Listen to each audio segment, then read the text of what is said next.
Sunday. I'm not sure why I'm writing this down on paper and not on my computer. I guess I've noticed some odd things. It's not that I don't trust the computer, I need to organize my thoughts. I need to get down all the details somewhere objective, somewhere I know that I can write and won't be deleted or changed.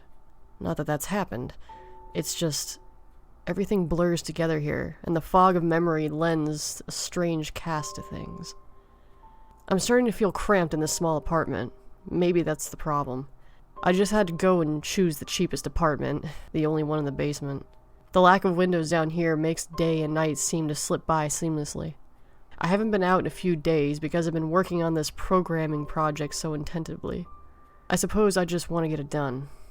Hours of sitting and staring at a monitor can make anyone feel strange, I know. But I don't think that's it. I'm not sure when I started to feel like something was odd. I can't even define what it is. Maybe I just haven't talked to anyone in a while. That's the first thing that crept up on me. Everyone I normally talk to online while I program has been idle, or they've simply not logged in at all. My instant messages go unanswered. The last email I got from anyone was from a friend saying he'd talk to me when he got back from the store.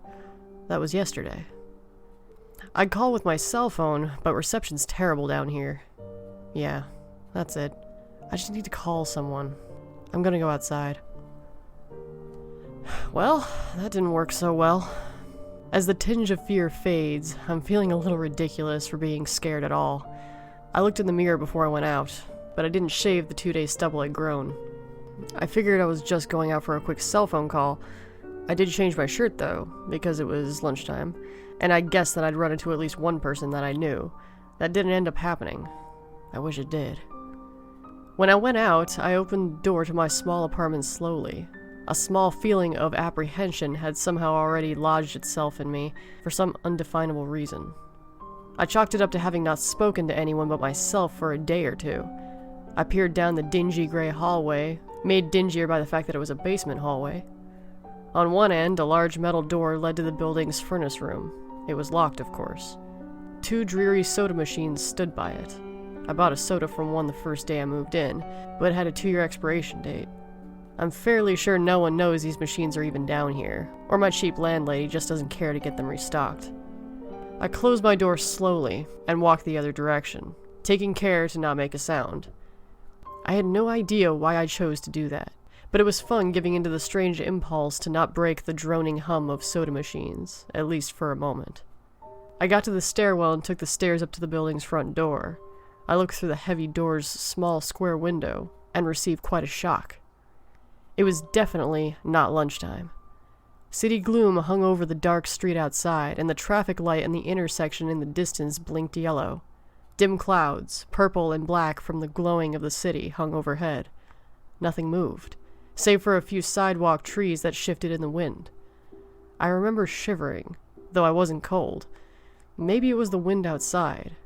I could vaguely hear it through the large metal door, and I knew that it was that unique kind of late-night wind, the kind that was constant, cold, and quiet, save for the rhythmic music it made as it passed through the countless unseen tree leaves.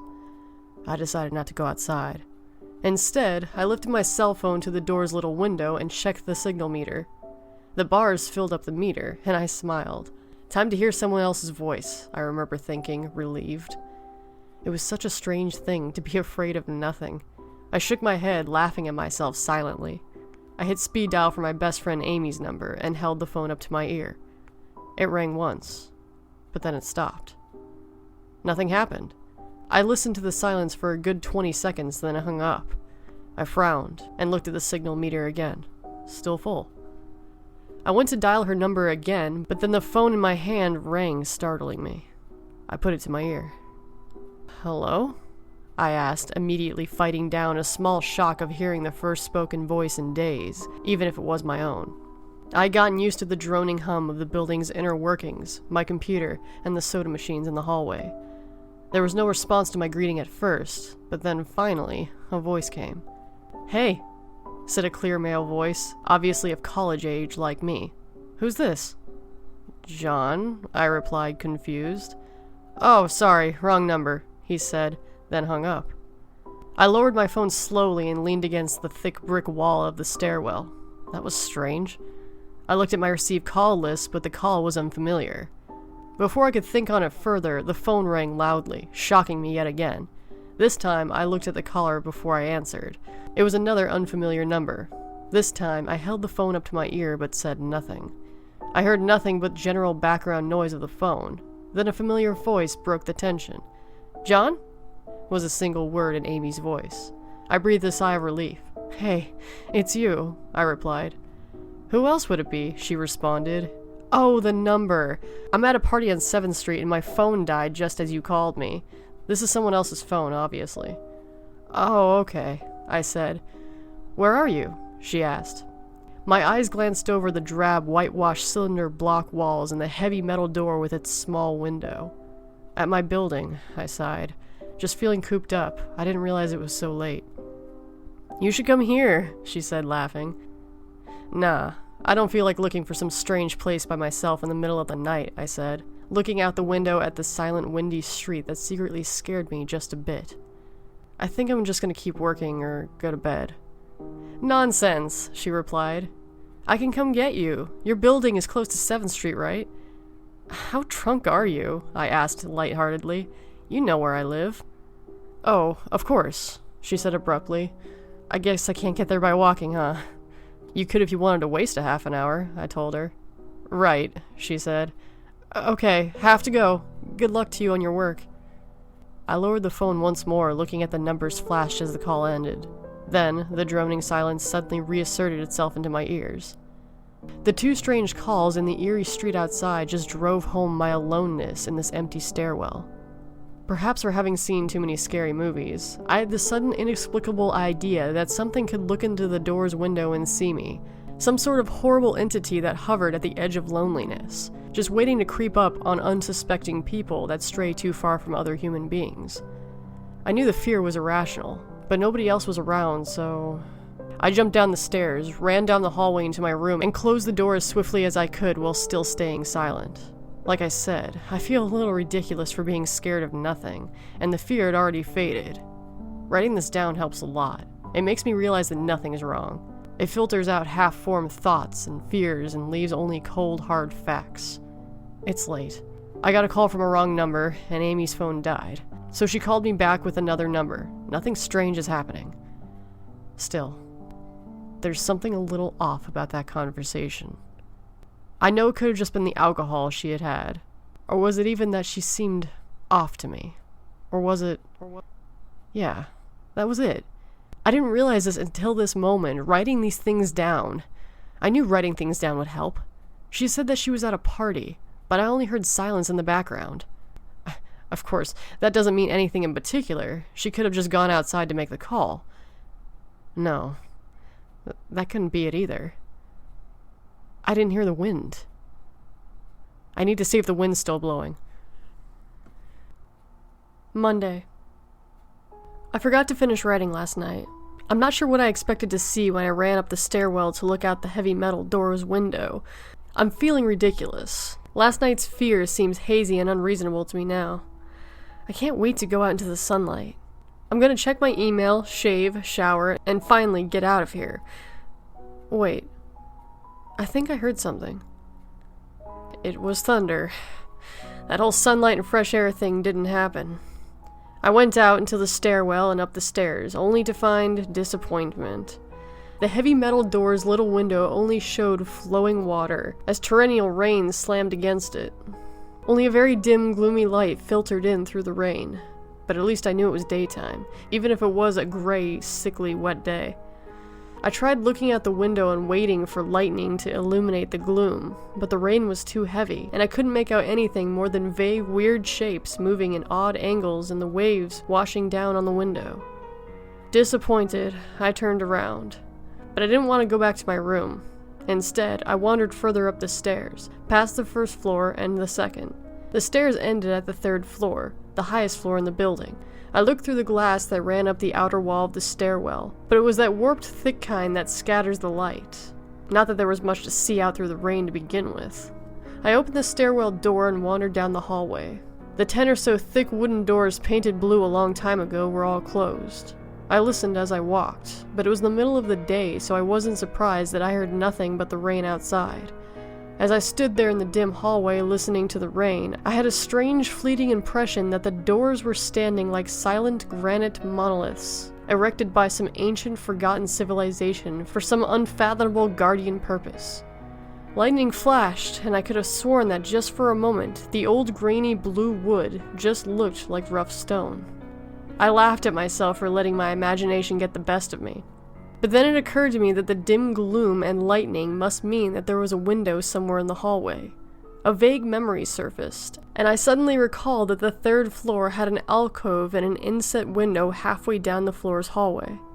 Excited to look out into the rain and possibly see another human being, I quickly walked over to the alcove, finding the large thin glass window. Rain washed down it, as with the front door's window, but I could open this one. I reached a hand out to slide it open, but hesitated. I had the strangest feeling that if I opened that window, I would see something absolutely horrifying on the other side. Everything's been so odd lately. So I came up with a plan, and I came back here to get what I needed. I don't seriously think anything will come of it, but I'm bored, it's raining, and I'm going stir-crazy. I came back to my webcam. The cord isn't long enough to reach the third floor by any means, so instead I'm going to hide it between the two soda machines in the dark end of my basement hallway, run the wire along the wall and under my door, and put black duct tape over the wire to blend it in with a black plastic strip that runs along the base of the hallways. I know this is silly, but I don't have anything better to do. Well, nothing happened. I propped open the hallway to the stairwell door, steeled myself, then flung the heavy front door open and ran like hell down the stairs to my room and slammed the door. I watched the webcam on my computer attentively, seeing the hallway outside my door and most of the stairwell. I'm watching it right now, and I didn't see anything interesting. I just wish the camera's position was different, so that I could see out the front door. Hey! Someone's online. I got out an older, less functional webcam that I had in my closet to video chat with my friend online. I couldn't really explain to him why I wanted to video chat, but it felt good to see another person's face. He couldn't talk very long, and we didn't talk about anything meaningful, but I feel much better. My strange fears almost passed. I would feel completely better, but something was odd about our conversation. I know that I've said everything seems odd, but still. He was very vague in his responses. I can't recall one specific thing he said, no particular name or place or event, but he did ask for my email address to keep in touch. Wait, I just got an email. I'm about to go out. I just got an email from Amy that asked me to meet her for dinner at the place we usually go to. I do love pizza. And I've been eating random food from my poorly stocked fridge for days, so I can't wait.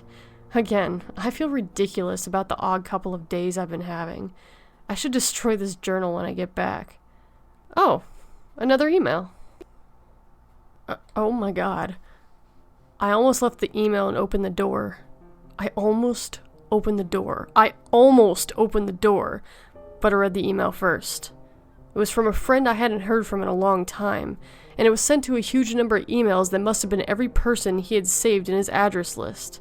It had no subject, and it said, simply, "Seen with your own eyes, don't trust them, they." What the hell is that supposed to mean? The words shock me, and I keep going over them. Is it a desperate email just sent as something happened? The words were obviously cut off without finishing. On any other day I would have dismissed this as spam from a computer virus or something, but the words, "Seen with your own eyes." I can't help but read over this journal and think back to the last few days, and realize that I haven't seen another person with my own eyes or talked to another person face to face. The webcam conversation with my friend was so strange, so vague, so eerie. Now that I think about it, was it eerie? Or was it the fear clouding my memory? My mind toys with the progression of events I've written here, pointing out that I have not been presented with a single fact that I did not specifically give out unsuspectingly. The random wrong number that got my name, and the subsequent strange return call from Amy. The friend that asked me for my email address. I messaged him first when I saw him online, and then I got my first email a few minutes later after the conversation. Oh my god. That phone call with Amy. I said over the phone, I said that I was within half an hour's walk from 7th Street. They know I'm near here. What if they're trying to find me? Where's everyone else? Why haven't I seen or heard anyone in days? No. This is crazy. This is absolutely crazy. I need to calm down. This madness needs to end. I don't know what to think. I ran from my apartment furiously, holding my cell phone to every corner to see if I got a signal through my heavy walls. Finally, in the tiny bathroom near one ceiling corner, I got a single bar. Holding my phone there, I sent a text message to every number on my list. Not wanting to betray anything about my unfound fears, I simply sent, "You seen anyone face to face lately?" At that point, I just wanted a reply back. I didn't care what the reply was or if I embarrassed myself. I tried to call someone a few times, but I couldn't get my head up high enough. And if I brought the cell phone down even an inch, it lost signal. Then I remembered the computer and rushed over to it, instant messaging everyone online. Most were idle or away from their computer. Nobody responded. My messages grew more frantic, and I started telling people where I was and to stop by in person for a host of barely passable reasons. I didn't care about anything at this point. I just needed to see another person. I also tore apart my apartment looking for something that I might have missed. Some way to contact another human being without opening the door. I know it's crazy. I know it's unfounded, but what if? What if? I just need to be sure. I taped the phone to the ceiling in case. Tuesday. The phone rang. Exhausted from last night's rampage, I must have fallen asleep. I woke up to the phone ringing. I ran to the bathroom, stood on the toilet, and flipped open the phone taped to the ceiling. It was Amy. I felt so much better. She was really worried about me, and apparently had been trying to contact me since the last time I talked to her. She's coming over now. And, yes, she knows where I am without me telling her. I feel so embarrassed. I'm definitely throwing this journal away before anyone sees it. I don't even know why I'm writing in it now. Maybe it's 'cause it's the only communication I've had since God knows when. I look like hell, too. I looked in the mirror before I came back in here. My eyes are sunken, my stubble is thicker, and I just look generally unhealthy. My apartment is trashed, but I'm not going to clean it up. I think I need someone to see what I've been through. These past few days have not been normal. I'm not one to imagine things. I know I've been the victim of extreme probability. I probably miss seeing another person dozens of times. I just happened to go out late at night or in the middle of the day when everyone was gone. Everything's perfectly fine. I know this now. Plus, I found something in the closet last night that's helped me tremendously. A television. I set it up just before I wrote this, and it's on in the background. TV has been an escape for me, and it reminds me that there's a world beyond these dingy brick walls. I'm glad Amy's the only one that responded to me from last night's frantic pestering of everyone I could contact. She's been my best friend for years. She doesn't know it, but I count the day I met her among one of the few moments of true happiness in my life. I remember that warm summer day fondly. It seems a different reality from this dark, rainy, lonely place. I feel like I spent days sitting in that playground, much too old to play, just talking with her and hanging out, doing nothing at all. I still feel like I can go back to those moments sometimes, and it reminds me that this damn place is not all there is. Finally, a knock on the door. I thought it was odd that I couldn't see her through the camera that I had hid between the two soda machines. I figured that it was bad positioning, like when I couldn't see out the front door. I should have known. I should have known. After the knock, I yelled through the door jokingly that I had a camera between the soda machines, because I was embarrassed myself that I'd taken the paranoia so far. After I did that, I saw her image walk over to the camera and look down at it. She smiled and waved. "Hey," she said to the camera brightly, giving it a wry look. "It's weird, I know," I said into the mic attached to my computer. "I've had a weird few days." "Must have," she responded. "Open the door, John." I hesitated. How could I be sure? "Hey, humor me a second," I told her through the mic. "Tell me one thing about us. Just prove to me who you are." She gave the camera a weird look. Alright," she said, slowly thinking. "We met randomly at a playground when we were both way too old to be there. I sighed deeply as reality returned and fear faded. God, I've been so ridiculous. Of course it was Amy.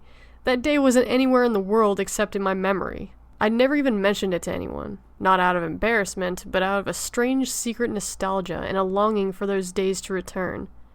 If there was some unknown force at work trying to trick me, as I feared, there was no way they could know about that day. Alright, I'll explain everything, I told her. Be right there. I ran to my small bathroom and fixed my hair as best I could. I looked like hell, but she would understand. Snickering at my own unbelievable behavior and the mess that I had made of the place, I walked to the door. I put my hand on the doorknob and gave the mess one last look. So ridiculous, I thought. My eyes traced over the half-eaten food laying on the ground, an overflowing trash bin, and the bed I'd tipped on its side, looking for God knows what. I almost turned to the door and opened it, but my eyes fell on one last thing. The old webcam. The one I had used for that eerie vacant chat with my friend.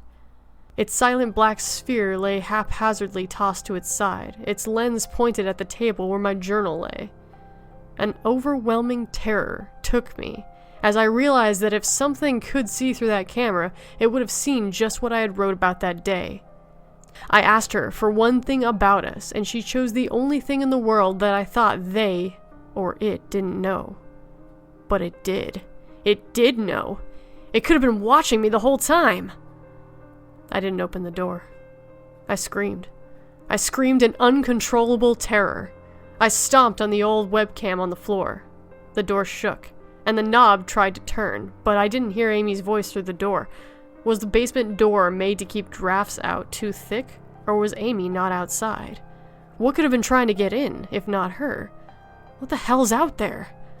I saw her on my computer through the camera outside. I heard her speak through the camera outside. But was it real? How could I know? She's gone now.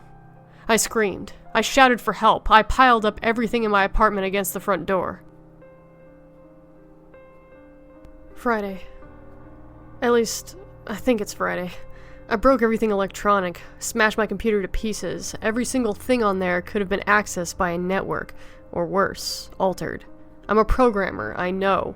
Every little piece of information I gave out since this started, my name, my email, my location, none of it came back from the outside until I gave it out. I've been over and over what I wrote. I've been pacing back and forth, alternating between shock terror and overpowering disbelief. Every time I'm absolutely certain some phantom entity is dead set on the simple goal of getting me to go outside. Back to the beginning, with the cell phone call from Amy. She was effectively asking me to open the door and go outside. I keep running through it in my head.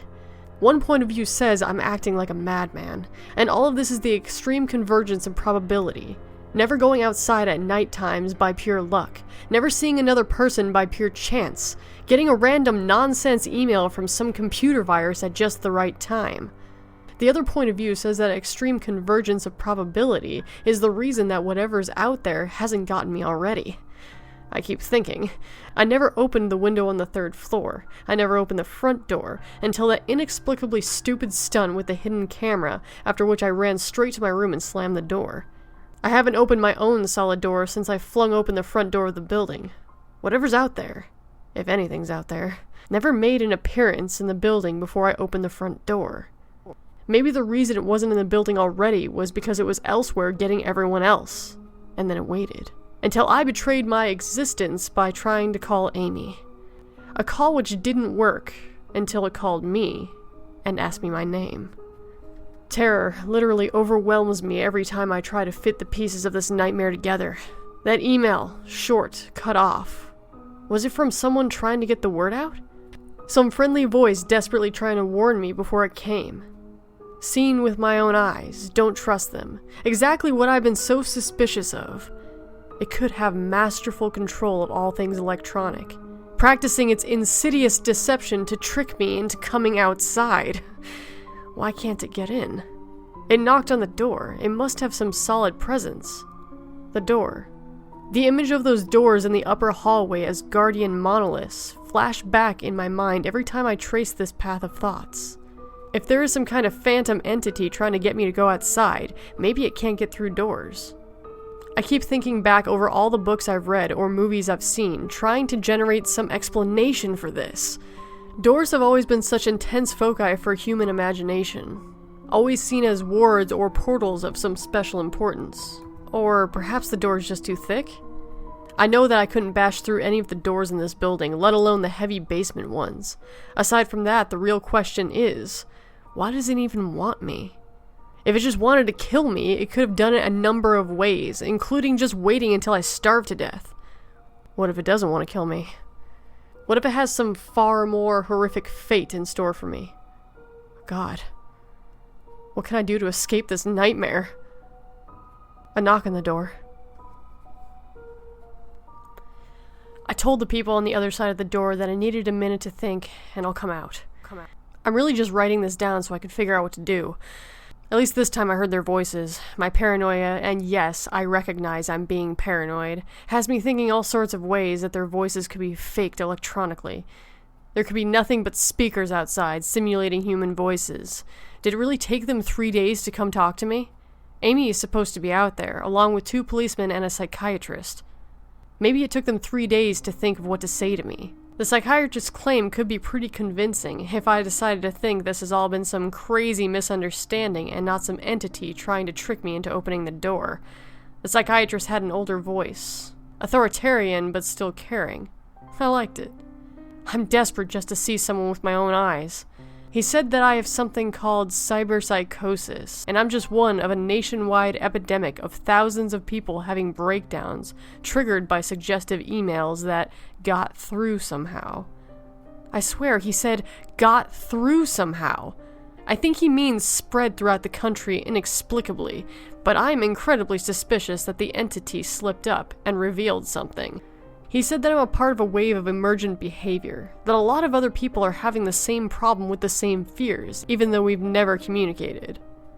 That neatly explains the strange email about eyes that I got. I didn't get the original triggering email, I got a descendant of it. My friend could have broken down too, and tried to warn everyone he knew against paranoid fears. That's how the problem spreads, the psychologist claims.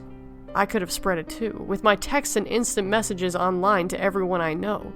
One of those people might be melting down right now after being triggered by something I sent them. Something they might interpret any way that they want. Something like a text saying, "See anyone's face-to-face lately?" The psychologist told me that he didn't want to lose another one, that people like me are intelligent, and that's our downfall. We draw connections so well that we draw them even when they shouldn't be there. He said it's easy to get caught up in paranoia in our fast-paced world, a constantly changing place where more and more of our interaction is simulated. I have to give him one thing. It's a great explanation. It neatly explains everything. It perfectly explains everything, in fact. I have every reason to shake off this nightmarish fear that something, or consciousness, or being out there wants me to open the door so that it can capture me for some horrible fate worse than death. It would be foolish to think that after hearing that explanation, I might be one of the last people left alive on the entire world, hiding in my secure basement room, spiting some unthinkable deceptive entity just by refusing to be captured. It's a perfect explanation of every single strange thing I've seen or heard, and I have every reason in the world to let all my fears go and open the door.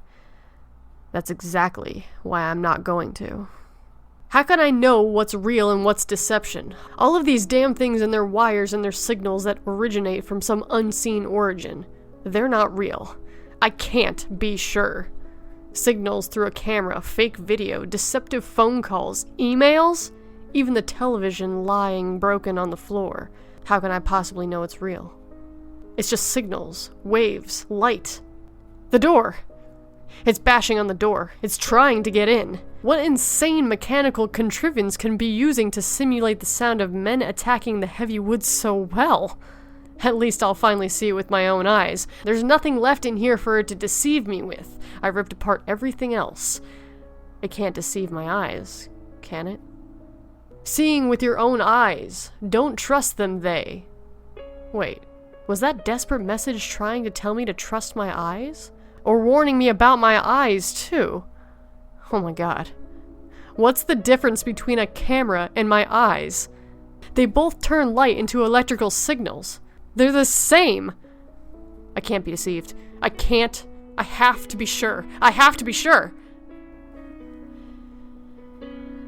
Date unknown. I calmly asked for paper and a pen, day in and day out, until it finally gave them to me. Not that it matters. What am I gonna do? Poke my eyes out? The bandages feel like part of me now. The pain is gone. I figured this will be one of the last chances to write legibly, as, without my sight to correct mistakes, my hands will slowly forget the motions involved. This is a sort of self-indulgence, this writing. It's a relic of another time, because I'm certain everyone left in the world is dead. Or something far worse. I sit against the padded wall day in and day out. The entity brings me food and water. It masks itself as a kind nurse, as an unsympathetic doctor. I think that it knows my hearing has sharpened considerably now that I live in darkness. It fakes conversations in the hallways, on the off chance that I might overhear.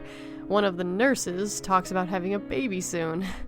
One of the doctors lost his wife in a car accident. None of it matters. None of it's real. None of it gets to me. Not like she does. That's the worst part. The part I almost can't handle. The thing comes to me masquerading as Amy. Its recreation is perfect. It sounds exactly like Amy. Feels exactly like her. It even produces a reasonable facade of tears that it makes me feel on its lifelike cheeks. When it first dragged me here, it told me all the things I wanted to hear. It told me that she loved me, and that she always loved me, and that it didn't understand why I did this, that we could have still had a life together, if only I had stopped insisting that I was being deceived. It wanted me to believe. No, it needed me to believe that she was real. I almost fell for it, I really did. I doubted myself for the longest time. In the end, though, it was all too perfect, too flawless, and too real. The false Amy used to come every day, and then every week, and finally stopped coming altogether, but I don't think the entity will ever give up. I think the waiting game is just another one of its gambits. I will resist it for the rest of my life if I have to. I don't know what happened to the rest of the world, but I do know that the thing needs me to fall for its deceptions.